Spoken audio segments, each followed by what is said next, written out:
Honey, it's only because I love you so much. When she coos that, her tail wrapping around my waist, my only thought is whether the deadbolt on our front door is strong enough. Every woman who gets even remotely close to me is secretly dealt with a little problem solved. It all came to a head when the new intern, a stunningly beautiful girl, handed me a file.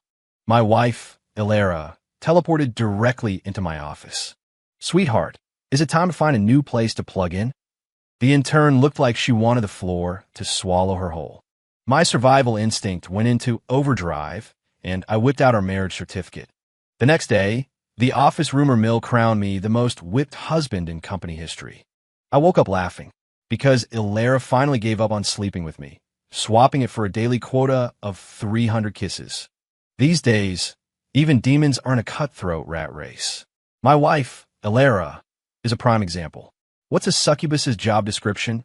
Seductive, soul-stealing, a professional life force extractor. And my wife? She's an obsessive clinger. An obsessive clinger who is hopelessly, pathologically attached to me. In her own syrupy sweet words, "Honey, I just love you a little too hard, a little too much." Her voice is so sweet, it could give an ant a cavity. Every time she wraps that slick, cool, black tail of hers around my waist like she's trussing a Thanksgiving turkey, only one thought crosses my mind. Is the flimsy lock on our apartment door going to hold? Should I upgrade to a bank vault model? Her brand of love has the destructive force of a small hurricane. A while back, a gorgeous yoga instructor moved into our apartment complex. She made the mistake of striking up a conversation with me during her morning run. Just a polite exchange. The very next day, she moved out. The efficiency was terrifying. As the moving truck pulled away, I could have sworn she shot me a smile. A stiff, rigid grimace dripping with a desperate will to live. And my little angel, Yandere, spent that evening snuggled up against me. The picture of innocence. "Honey, it looks like that nice lady moved to a new city. I heard it's full of handsome guys. I'm sure she'll have no trouble finding someone. Aren't I the best?" The best. Just the goddamn best. What could I say? I just kissed her cool, smooth forehead over and over, forcing out the words, "My wife is the most thoughtful person in the world." Honestly, in her unique, twisted logic, getting rid of any and all females in my vicinity is called protecting our love. And if anyone dares to question it, those big, violet eyes of hers immediately well up with tears, and she looks as if the whole world has abandoned her. "You don't love me anymore, do you? You think I'm a bad person, don't you?" Checkmate. I was toast. All I could do was surrender and offer up my mouth for her to recharge. That's right. Her diet had shifted from the life force of virile young men to pure, unadulterated human emotion. Love was the best vintage. Anger and sadness were acceptable table wines. And in a real pinch, anxiety and fear would do. But ever since she latched onto me, she's basically given up all other flavors. She's exclusively loyal to my personal production line, which offers the top shelf, love-flavored emotional cocktail. And she's hooked. Can't get enough. According to her, my taste is one of a kind. Everything else is like flavorless sparkling water. Her feeding is also very restrained. Just a few hundred recharging kisses a day. That's all. Is that a lot? It's manageable. I guess. All I know is my mouth doesn't feel like my mouth anymore. It's a public charging station. Kissing until my lips are numb and my jaw aches is the daily norm. If I happen to work late and don't provide my quota of public rations on time, she wilts like a head of lettuce left in the sun for 3 days. The light in her eyes dims by half. Her arms feel like ice when she hugs me. She'll mutter under her breath, "Honey, battery levels are critical." Initiating shutdown. Yandere is about to become Yandere jerky. Seeing her look so pathetic, even if I'm dead on my feet, I have to cup that ridiculously beautiful face and plan a few hard ones on her for an emergency power-up. The effect is instantaneous. 1 second she's wilting, and the next the charge hits her system and she's back to 100%. Her eyes light up like a pair of high beams. Her cheeks flush, her tail whips around my waist tight enough to make me see stars, and her body temperature returns to a cozy warmth against mine. She lets out a contented little hum. Nothing beats the original charger. Fully charged. You're the best, honey. What can I do? I rub my bruised ribs and watch her zip around the apartment, full of energy, tidying up. Any frustration I felt just melts away. Whatever. She's my obsessive, clingy succubus. Besides spoiling her, what am I going to do? Throw her out? Just accept it, man. So my lips have to work a little overtime, and my waist is perpetually bruised. At least I'm saving a fortune on our electricity bill, right? I thought I could manage this chaotic, off-the-wall life. At worst, my mouth would be a little overworked, a corporate drone moonlighting as a walking, talking power bank. Then the company hired a new intern. Her name was Lily. She was exactly as her name suggested. Young, beautiful, and vibrant, like a freshly bloomed wildflower. The crucial detail, she was our top boss's niece. Pure, unadulterated nepotism. When assigning her tasks, my boss, Mr. Sterling, cracked a rare smile on his perpetually stern face. His eyes slid over to me. Ethan, from now on, Lily will be shadowing you to learn the ropes. Guide her, show her how it's done. Take good care of her. He put a heavy emphasis on the word good. What did that mean? Even an idiot could figure it out. Warning bells started screaming in my head. Red lights flashed behind my eyes, and the word danger in giant block letters threatened to burst through my skull. The hair on the back of my neck stood straight up. This wasn't an intern. This was a ticking time bomb, and her fuse was lit. The moment my wife, the living, breathing jealousy detector and proprietress of the world's largest vinegar factory, sensed her existence, the consequences would be catastrophic. The smile I plastered on my face probably looked more painful than crying. Mr. Sterling, I'd love to, but my current project is on a really tight deadline. I'm not sure I have the bandwidth to train someone new. Before I could finish, Lily stepped forward and gracefully extended a hand. Nice to meet you, Ethan. Just call me Lily. Thanks so much for your help. I'm a really fast learner. Her smile was bright and sunny. Mr. Sterling stood beside her, nodding like a bobblehead, radiating a so glad to see the young people connecting kind of paternal benevolence. The refusal died in my throat. Damn you, corporate culture. Damn you, nepotism. What choice did I have? I had to suck it up and take on this unexploded ordnance, thus beginning the most nerve-wracking days of my life. I was filled with a deep and profound hatred. I threw every ounce of my being into avoiding her. The concept of professional distance was drilled into my brain. A private conversation with Lily? Impossible. It had to be in public. The break room, the hallway, by the printer 3 yards from my desk, preferably with a third person present. If I absolutely had to give her instructions, I'd practically sprint over to my department head Dave's desk. Under the guise of asking about a report, I'd raise my voice, practically shouting as if through a bullhorn, Lily, that data, can you organize it? Just leave it on my desk tomorrow. All while staring intently at the kombucha ad on Dave's monitor, my body as stiff as a board. Dave, holding his mug, would eye me suspiciously. You okay there, buddy? Early onset Parkinson's? Even lunch was an escape mission. Other people rushed to the cafeteria. I sprinted to the lobby to grab my takeout delivery. Then I'd take my food and find the most remote, deserted corner of the rooftop terrace to eat, wishing I could bury myself in the concrete. Lily was a friendly girl. A few times she spotted me in the cafeteria and started heading over with her tray. Ethan, there's a spot over here. My eyelid would start twitching violently. Before my butt even touched the cheap plastic stool I bought for myself, I'd shoot up and bolt. I'd whip out my phone, pretending to read a text while muttering, "Oh, shoot. Urgent call from Sterling. Sorry, Lily. Next time." Then I'd be gone, faster than a rabbit, leaving Lily standing there with her tray, utterly bewildered under the confused stares of our co-workers. Is Ethan having stomach problems lately? One helpful colleague wondered aloud. God is my witness. I was doing it all for domestic harmony and workplace stability. All I wanted was to survive until her internship was over and send this little firecracker on her way. Please, please don't let my wife's built-in, nuke-seeking radar lock onto this. 3. You can run, but you can't hide. Around 3 in the afternoon, Mr. Sterling burst out of his office, clutching a document, his forehead gleaming. Rush job. Lily, quick. Take this file down to Frank InDesign. I need their feedback before 4. Lily had just stood up to take the file when Sterling's gaze shifted, landed on me, staring blankly at my screen, trying to look busy, and he pointed. Ethan, Lily doesn't know her way around. You do. Go with her. His tone was final, leaving no room for argument. My world went dark. A stampede of wild animals raged through my mind. It's over. This was it. There was no escaping now. Lily and I walked in utter silence.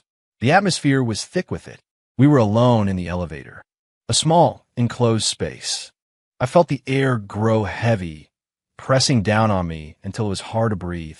I stared straight ahead, my eyes glued to the red numbers of the floors as they ticked by, wishing I could burn a hole through the metal wall.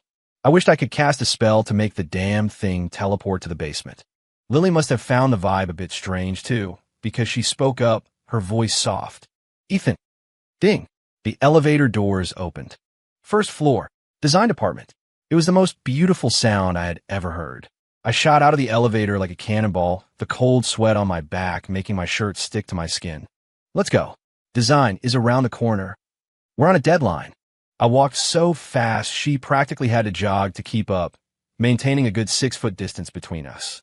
The file was successfully delivered into the hands of Frank, a chain-smoking, unreliable-looking guy who lit a cigarette as he slowly flipped through the pages, muttering, "What the hell is this?" Sterling come up with another one of his bright ideas. "Frank, it's urgent. 4 o'clock. Sterling's waiting." I leaned in, my words firing like a machine gun, wishing I could read the file for him. Lily stood diagonally behind me, keeping her distance. Finally, wreathed in smoke, Frank finished, took off his glasses, and rubbed his eyes. All right, I get it. I'll have my assistant email it to you before 4. Mission accomplished. A huge weight lifted off my shoulders.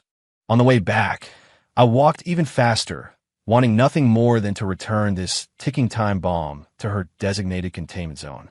Lily was almost running to keep pace. We reached our floor. The elevator doors opened. I took a large stride out, not even fully clear the threshold when a slick, cool, and impossibly strong black tail shot out from the side. Like a striking python. With pinpoint accuracy, it whipped around my waist, squeezing tight. The force was incredible. It was so tight, I nearly threw up my lunch. A powerful yank pulled me backward. I lost my balance and stumbled, falling into an embrace that was both soft and cold, carrying a faint, exotic, chilly fragrance. Honey, a voice so syrupy sweet it was dripping with hurt and laced with a terrifying undercurrent of danger, whispered right next to my ear. I knew that voice. It was my personal demon, my one and only. Yandere. My heart stopped for a solid second. All the blood rushed to my head and then instantly froze. A chill shot straight up my spine. How'd you get to my office? When did she arrive? And Lily. My scalp prickled. My eyes, wide with terror, looked over Yandera's surprisingly strong, slender shoulder. The intern, Lily, was frozen mid-stride, 1 foot still in the air as she was about to exit the elevator. She looked like someone had hit the pause button on her life. The expression on her pretty young face was a masterpiece of emotional chaos. From shock to confusion, to disbelief, and finally settling on a mask of pure, unadulterated, twisted awkwardness. Her face was beet red. Her eyes were wide, her mouth slightly agape, as if she wanted to scream, but had choked it back down. She was stuck in the doorway, unable to move forward or back, like she'd been petrified. 2 colleagues walking past also skidded to a halt, their jaws on the floor, their eyes bugging out of their heads. Several pairs of eyes, like searchlights, were now fixed on me, the tail wrapped around my waist, and the woman pressed against my body. Silence. Absolute deafening silence. The air felt solid, making it hard to breathe.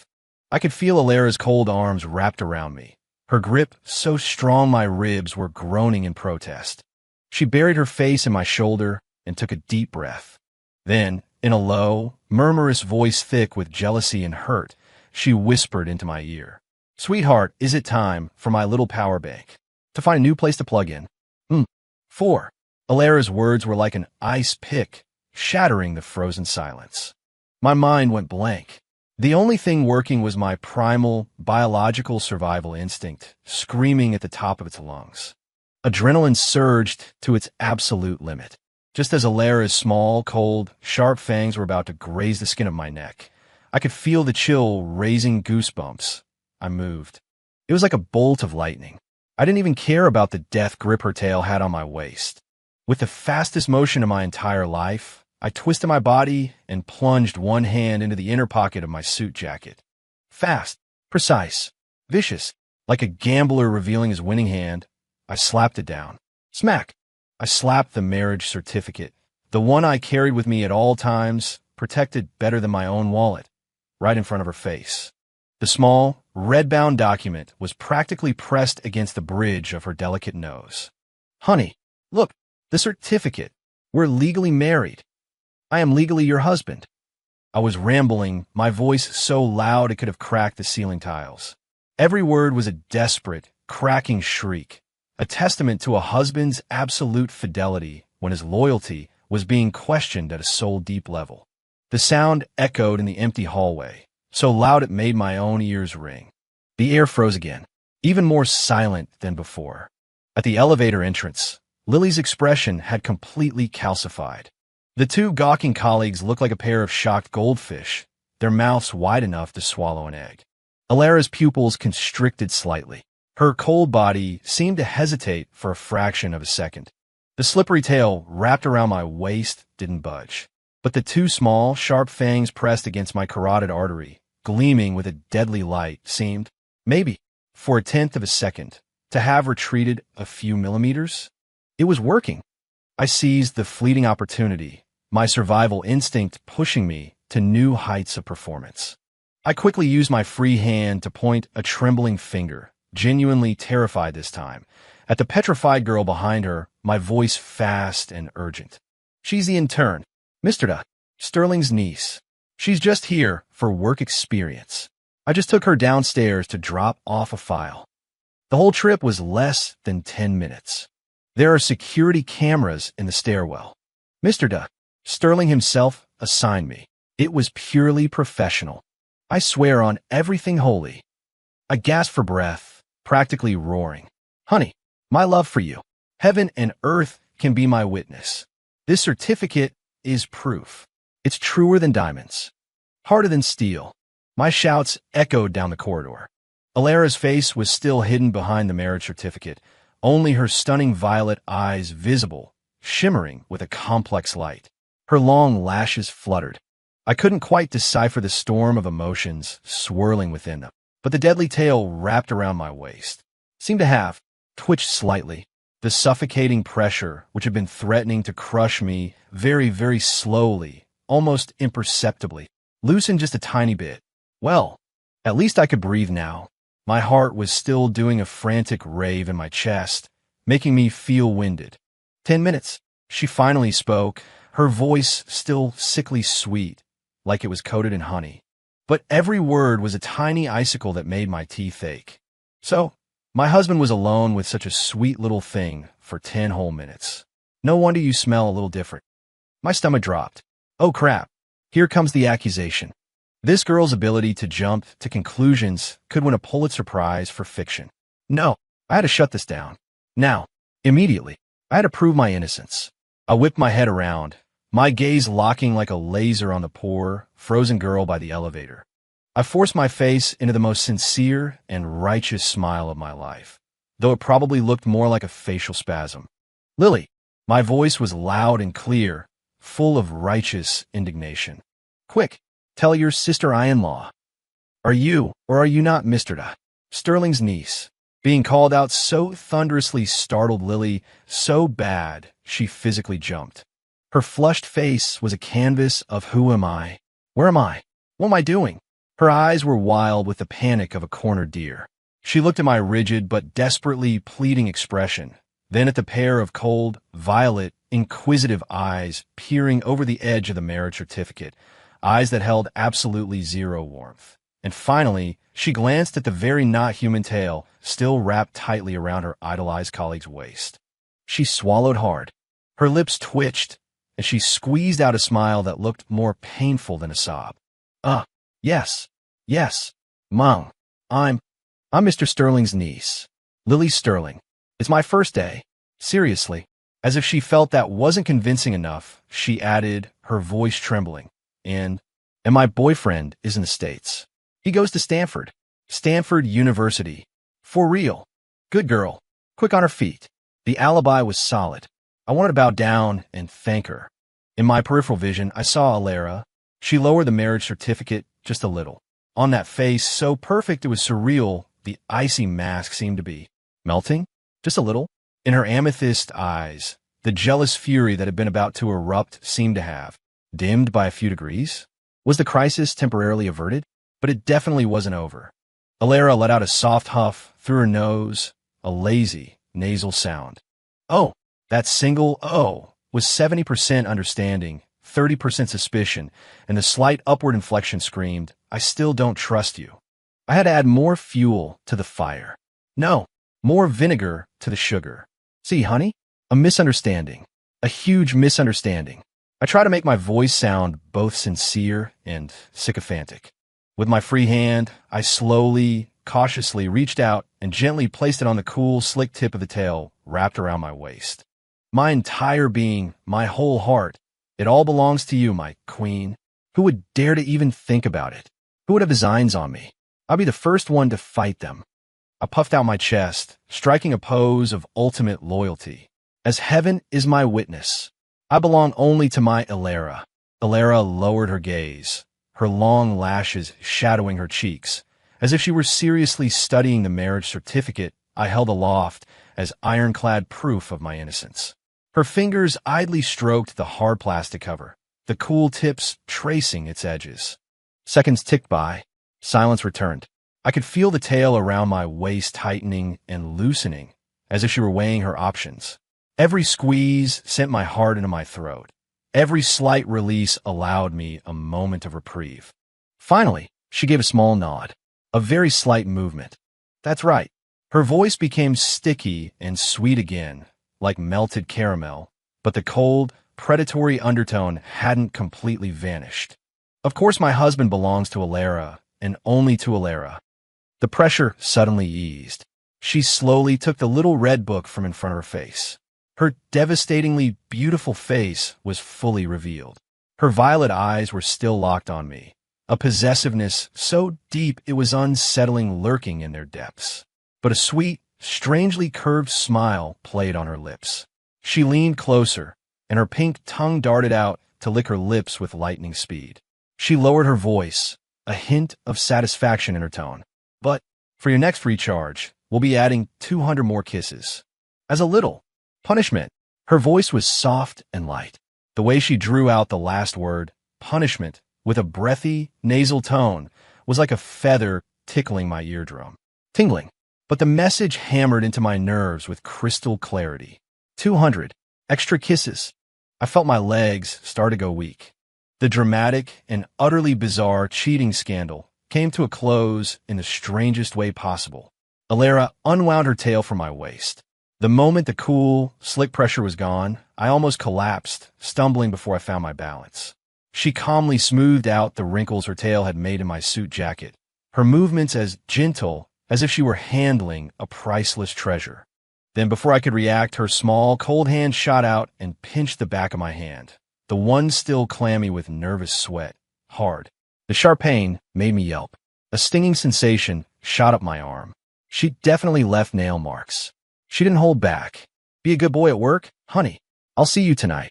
She looked up at me and flashed a dazzling, devastatingly sweet smile. Her eyes so clear and innocent you'd never believe she was the one who just pinched me. Then, she turned her head toward the elevator. Lily was still standing there, frozen like a statue. Alara's smile didn't waver, but when her eyes met Lily's, the innocent look was instantly replaced by a complex, appraising stare. Was it disdain? A touch of arrogance? A hint of a "you got lucky this time" warning? Mostly it was a bone-chilling, deeply ingrained defensiveness. She gave Lily a tiny nod, so small it was barely perceptible. She said nothing. Then, like a cold, aloof queen, she turned with elegant grace, completely ignoring the stunned colleagues whose jaws were still on the floor. Walking on invisible high heels, she was barefoot, but carried herself as if she were wearing stilettos. She glided toward the fire escape at the end of the hall. Her figure quickly disappeared around the corner. It wasn't until she was completely gone that the suffocating, invisible pressure in the hallway finally lifted. The two colleagues who had witnessed everything gasped for air, looking dazed and relieved, as if they had just survived a natural disaster. Lily looked like all her bones had been removed. She sagged against the elevator door, panting, her face pale and her forehead beaded with sweat. I leaned against the cold wall, my back completely soaked. I could still feel the phantom pressure and chill of her tail on my waist. The spot on my hand where she pinched me throbbed with a fiery pain. Most importantly, her light, airy words, 200 more kisses, echoed in my head like a curse. 500 kisses. My lips were already starting to feel numb and sore just thinking about it. This was my life. Alera's grand entrance had the impact of a nuclear bomb. For the rest of the afternoon, the entire department was shrouded in a strange, tense, yet buzzing atmosphere. I sat at my desk, feeling waves of gazes, curious, fearful, awestruck, sympathetic, shoot toward me from all corners of the office. The moment I looked up to catch someone, they would snap back. The air was filled with a low, incessant hum of whispering. Dude, are you serious? A tail. I swear. I saw it with my own eyes. It was black. It was moving. It was squeezing Ethan so hard his face went pale. So that's his wife? Damn, she's prettier than a movie star. But her eyes were kind of creepy. That's some serious jealousy. Just for walking with the intern? She teleports in to catch him. You're missing the point, guys. The tail. The tail. Ethan's wife. Isn't human? Ahem. Let's drop it. Can't you see the giant beware of tigress sign hanging over Ethan's head? Are you trying to get yourself killed? Poor Lily was a ghost for the rest of the day. She started taking 8-yard detours to get around my desk. If we both happened to be in the same open space, like the break room or by the printer, she would immediately flinch like a startled bird, grab her things, and flee. She was fast enough to set a new department record for the 100-meter dash. At one point, we ran into each other in the hallway, and there was no escape. She was so scared she nearly spilled the hot coffee she was holding all over herself. Finally, mustering all her courage, she shouted at me from at least 15 feet away, her eyes glued to the floor, her face white as a sheet, like a schoolgirl being scolded by the principal. Ethan, that file from Mr. Sterling. I just emailed it to him. Without waiting for a response, she scrambled back to her little intern cubicle as if she were being chased by a wild dog. She didn't emerge again for the rest of the day. Even Mr. Sterling, our serious, no-nonsense boss, had a complex and subtle look in his eyes when he called me into his office later. He cleared his throat, rubbed his chin, and, after a long pause, finally managed to say ahem. Ethan, you know, for a young man, a happy home life is very important. Very, very important. As for work, you need to manage your boundaries. He gave me a meaningful look, then glanced pointedly at my waist. Especially when it comes to collaborating with female colleagues. You need to be tactful. Maintain your distance. Stay safe. Protect yourself. He paused, as if that wasn't enough, then lowered his voice and added, your wife. Ahem. She seems very healthy. The curiosity in his eyes was practically overflowing. My mouth twitched. I could only nod vaguely. Yeah, she's got a lot of energy. Thanks for your concern, Mr. Sterling. When I left his office, I felt completely drained, more tired than when Alera had her tail wrapped around me. I was mentally and emotionally exhausted. 7 when I finally clocked out, I felt like I had just navigated a minefield. As I stepped out of the building's cold glass doors, a cool evening breeze hit my face, clearing my head just a little. And then that familiar, slick, cool sensation wrapped itself around my waist like a phantom. The pressure was perfectly calibrated. Not too tight, not too loose. Just enough to declare ownership. Her familiar, chilly fragrance enveloped me. Alera materialized out of the shadows like a silent snake, pressing up against my side, linking her arm through mine and lacing her cold fingers with my own. Her fingertip idly traced the nail marks she had left on the back of my hand that afternoon. A faint, stinging, itching sensation. Honey, you worked so hard. Her voice was saccharine sweet, full of the joy of reunion. Let's go home. Her tone was intimate, as if the office drama that would have destroyed any normal man's sanity had never happened. Only I knew that the constant pressure of the tail on my waist and the sting on my hand were a constant reminder of its reality and of the extra-large recharge session awaiting me tonight. I had one word in my mind, Retreat. Total, unconditional retreat. Go home. Now, immediately. At home, at least we had four walls. Once the door was locked and the force field was up, if she had one, it was just the two of us. That was infinitely safer than having her continue her public display of ownership on a busy street. I practically dragged her as we hurried toward the subway station. My pace was so fast, I felt like I was about to take flight. "Hey, slow down, honey," she protested, taking small steps to keep up, her head tilted as she looked at me with a mischievous glint in her eyes. "Are you feeling guilty about something?" "Me? Guilty?" I was scared shitless of running into another acquaintance. What if we bumped into a female colleague? What was I supposed to do about the very obvious tail wrapped around my waist? Tonight's kiss quota would probably jump to 800. Did I even want to have a mouth anymore? Getting home was the only answer. On the way, she was like a truly docile, harmless little wife, leaning quietly against me. The subway was packed, but she behaved herself. Her body was pressed tightly against mine, absorbing my warmth. Her tail was neatly coiled, wrapped just once around my waist. From the outside, we probably just looked like an overly clingy couple, but only I knew how. Unnerving. The cool, smooth, leathery texture felt, rubbing against my skin. I stood as stiff as a statue the entire ride. We finally reached her front door. My hand was still shaking slightly as I took out my keys. The door opened. In that exact same second, before I could even register what was happening inside, a black shadow slammed into me with immense force, shoving me forward. The push was so powerful and unexpected that I completely lost my balance. I pitched forward, stumbling into the apartment. Thump! It wasn't a hard fall. It didn't even hurt that much, because what I landed on was cold and soft. Yandere had cushioned my fall. In a split second, I lost my balance. That damn tail of hers, as if equipped with rocket boosters, had exploded with a speed that defied comprehension. It not only shoved me forward, but also simultaneously threw her backward, so she landed on the floor underneath me. The whole sequence was a fluid, bizarre motion, as if she'd practiced it 1,000 times. Her hands expertly wrapped around my neck, and her legs skillfully locked around my waist, like a vine strangling its host. The entire maneuver was completed in less than a second.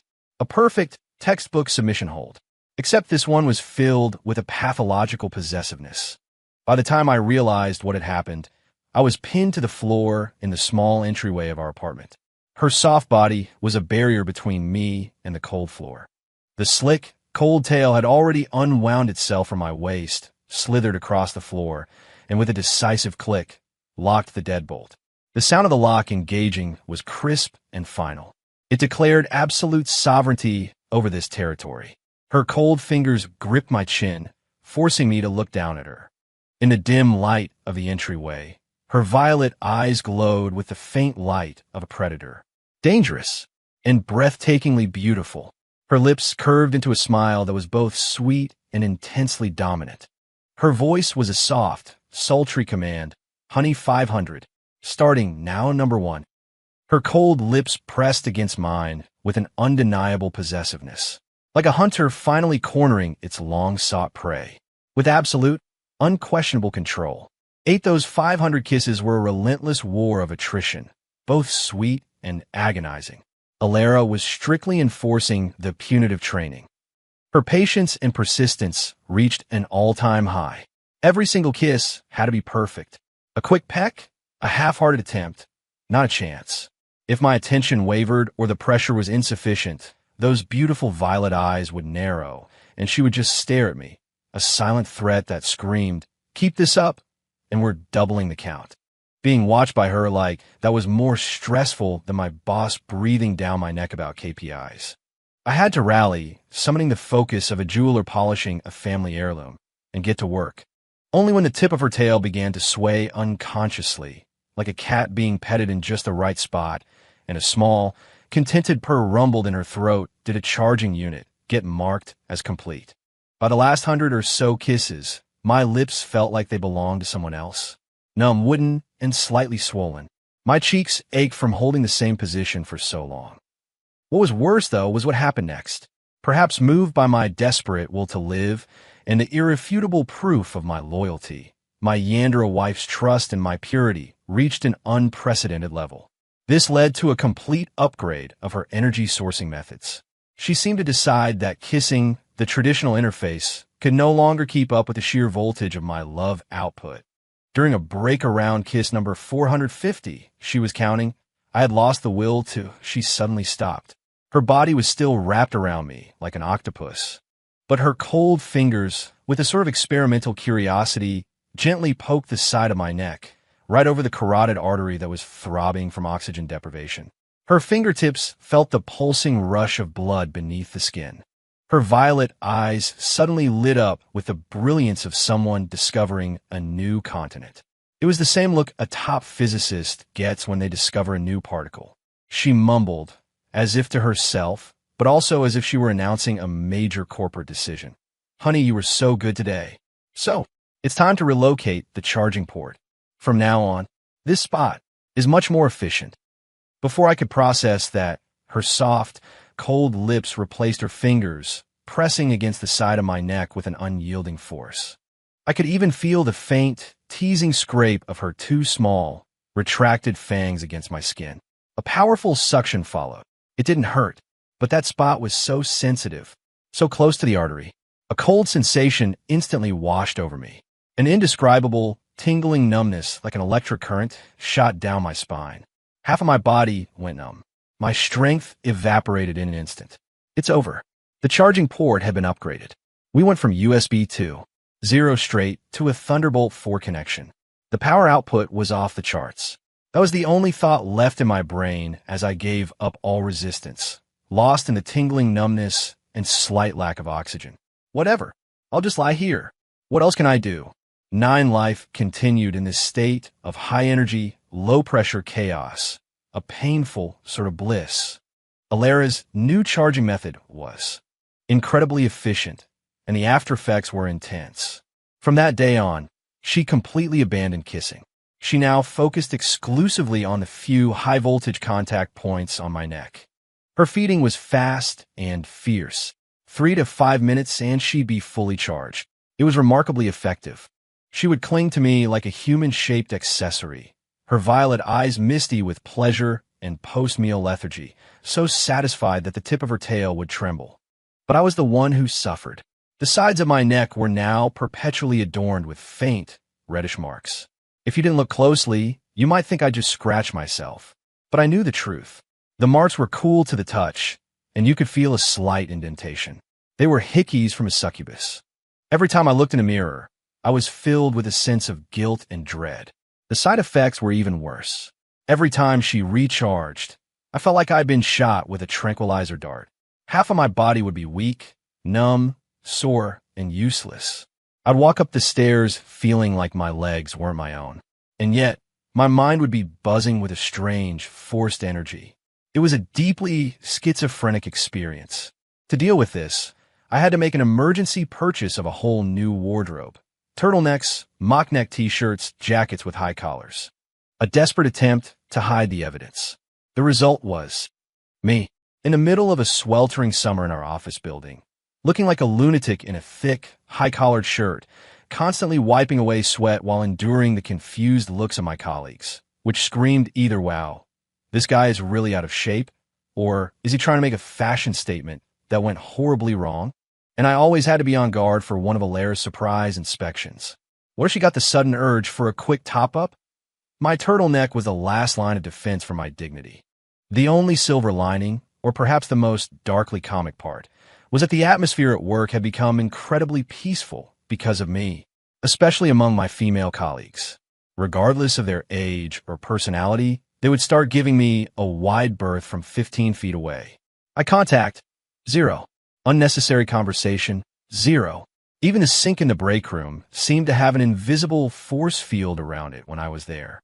They would rather wait in line for another sink than use the empty one next to me. Lily had gone into complete stealth mode since that day. She was now a human background prop in the department. On the rare occasion she had to hand me a document, the process was streamlined to an absurd degree. Ethan, report, she'd call out, launching a folder from 10 feet away in a perfect arc that landed squarely in my inbox tray. All I had to do was grunt in acknowledgement. The entire exchange happened with our eyes glued to our respective screens, more covert than a Cold War spy handoff. Even Mr. Sterling got straight to the point when he talked to me now.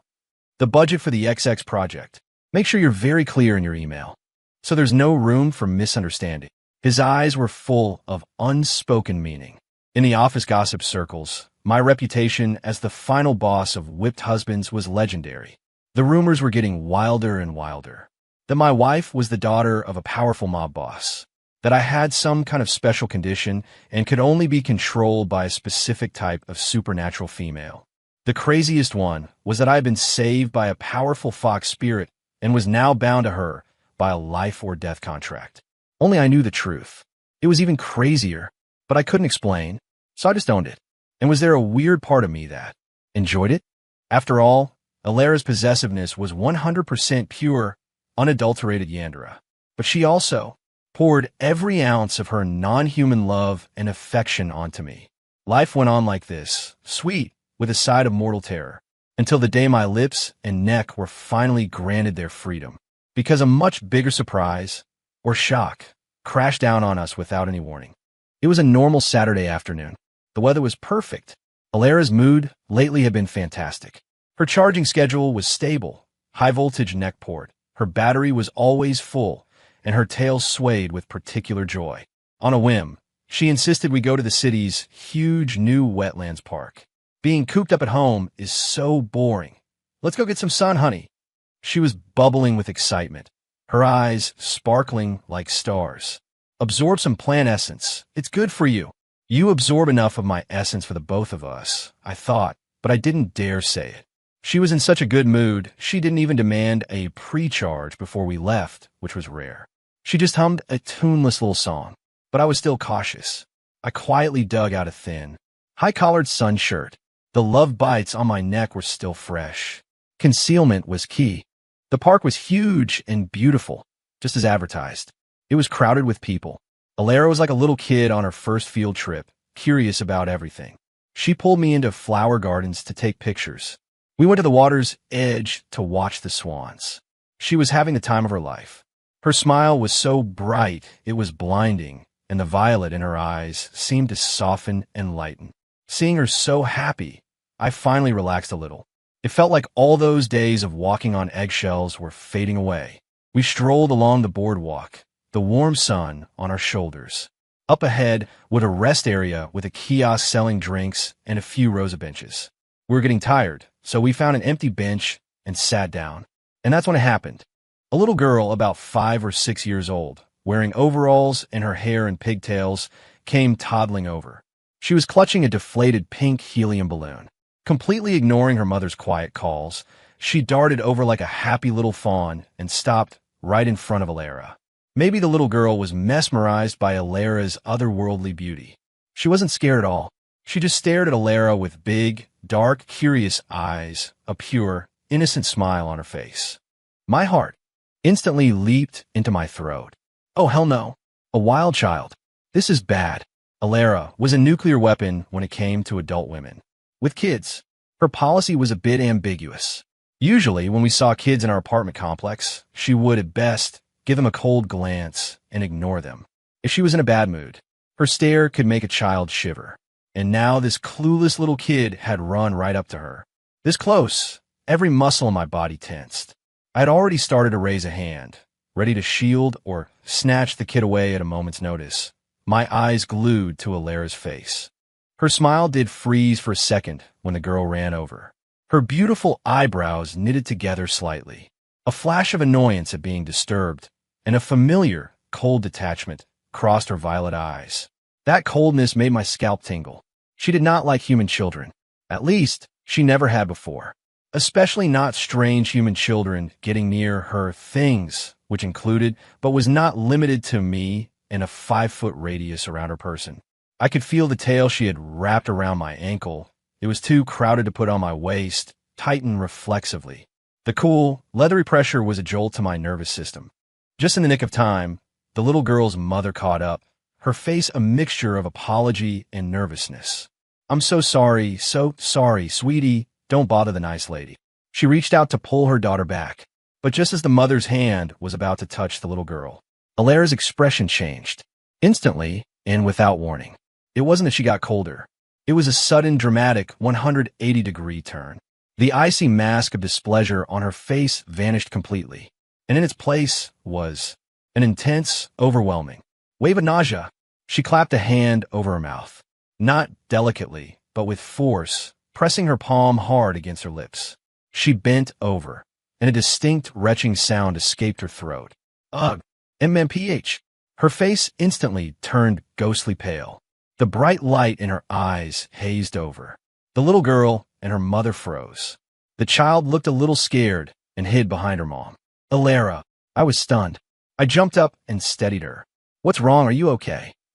All my anxiety about the strange child vanished, replaced by pure worry. Alara leaned weakly against me, still dry heaving, and managed to get out a few words. I don't know. Suddenly, I just feel so sick, so nauseous.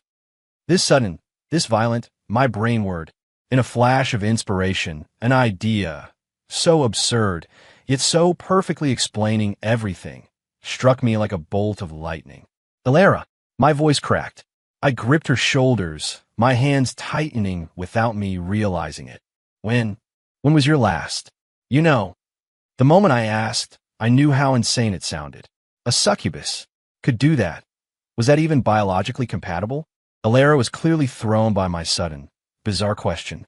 She clutched her mouth, her pretty violet eyes still misty with discomfort, and looked at me blankly. When was my last what? You know, the thing that girls get every month. I was sweating, so embarrassed I was waving my hand around trying to explain. Alara's eyes shot wide open. The purely physical misery in them was instantly replaced by a wave of profound shock and confusion. She looked like someone had hit her pause button again. She stood there, hand over her mouth, completely still. After a few seconds of absolute silence, her pupils constricted violently, then dilated to their widest point, as if something had just exploded in her brain. She looked down, disbelieving, at her still flat stomach. Her trembling fingers left her mouth, and she tentatively, so carefully, touched her lower abdomen. Then her hand shot back up to her mouth. Her violet eyes stared at me, filled with a chaos I had never seen before, shock, confusion, and a tiny, fragile sliver up, something she didn't dare to believe herself. Joy. Oh, honey. Her voice was trembling uncontrollably, broken and lost. I think it's been a long, long time. The storm that this news unleashed was far bigger than Alara's power move in my office. I felt like I was dreaming. No, even in my wildest dreams, I wouldn't have dared to imagine this. A human and a succubus could make a hybrid baby. Did we just spit in the face of the laws of biology? Was Darwin spinning in his grave right now? To hell with Darwin and his laws. My wife might be carrying my child. The thought shot through my brain, and a huge, dizzying wave of joy washed away all the absurdity and doubt. I practically scrambled to lift her off the park bench, ignoring the curious stares of the people around us. Flag down a cab. Go home. No, the hospital. Now. Immediately, my voice was shaking. Driver, City General Maternity. The closest one. Step on it. I'll pay you extra. The cab driver glanced in the rearview mirror at Alara, pale and curled up in my arms, still occasionally dry heaving. Then he looked at my face, flushed red with a mixture of excitement and anxiety. He broke into a knowing, sympathetic smile. Whoa there, kids. First one. The morning sickness can be rough. Hold on tight. He slammed on the gas. Alara was in a daze the entire ride. She gripped my arm, so tightly her nails were digging into my flesh. Her cold fingertips were trembling. Her beautiful violet eyes were a chaotic storm of confusion, terror, vulnerability, and a tiny, faint glimmer of hope. It was like an overturned paint palette. It made my heart ache. Honey, she gagged again, her voice catching in a sob. What if it's a mistake? How could I have? You can, of course you can. I cut her off, my tone firm, more to convince myself than her. My wife is the most amazing woman in the world. Anything is possible. I squeezed her cold hand in mine, trying to transfer some of my warmth to her. She rested her head on my shoulder, her breathing shallow. We ran 3 yellow lights to get to the hospital. Registration. Waiting in line. A blood test. Yandere was so nervous for this part her tail started to peek out from under her shirt, and I had to quickly stuff it back in. And then came the most agonizing part. Waiting for the results. The smell of disinfectant in the hospital hallway seemed to make Yandere's nausea worse. She leaned against me, her face even paler, her small hand resting protectively over her stomach. I was so nervous my palms were sweating and I couldn't stop bouncing my leg. There were a few other expectant fathers in the waiting room, all staring nervously at the monitor. My mind was already racing out of control. If it's true, will it be a boy or a girl? What will it look like? Will it have horns? A tail? How do we get a birth certificate for that? Oh God, will our kid get bullied in school because of their mixed heritage? Just as my imagination was about to launch into another galaxy. Yandere Cole, please proceed to examination room 1. The cold, electronic voice cut through the air. We both shot up at the same time. We stumbled toward the room, holding on to each other, feeling like we were walking to our final judgment. Inside, an older, white-haired female doctor was frowning at the blood test results in her hand. Her brow was furrowed in a deep wrinkle. Her serious expression made my stomach drop. It's not true. It was a mistake. She put down the paper, pushed her glasses up her nose, and her eyes darted between the two of us. She gave the pale Yandere an extra long look. Finally, her gaze landed on me. It was very serious. My heart sank into my shoes. Young man, the doctor began, her voice flat. Your wife's situation is a little unusual. My heart plummeted, so it was all for nothing. Yandere's hand tightened on mine, her nails digging into my skin. Doctor, no, that can't be right. Are you sure? She has all the symptoms. I rambled, trying to grasp at straws. The doctor ignored me and continued to study me with that inquisitive look as if I were a world-class puzzle. These levels, she said, waving the test results. The HCG is this high. The numbers are normal for pregnancy. But, she paused. She looked down at the printout for an ultrasound. The blood test was faster. The ultrasound was scheduled for the next day. The image was a blurry mess of shadows. Her frown deepened. The tension in the room was so thick you could cut it with a knife. Yandere was holding her breath. I was about to get on my knees and beg. Finally, the doctor let out a long sigh. She looked up, her eyes sharp behind her glasses. She looked at Yandere, her tone extremely cautious. Young lady, tell me, have you two recently been, well, particularly active? Not holding back much? The question, so blunt. My face flushed red. I was so embarrassed I wanted the floor to swallow me.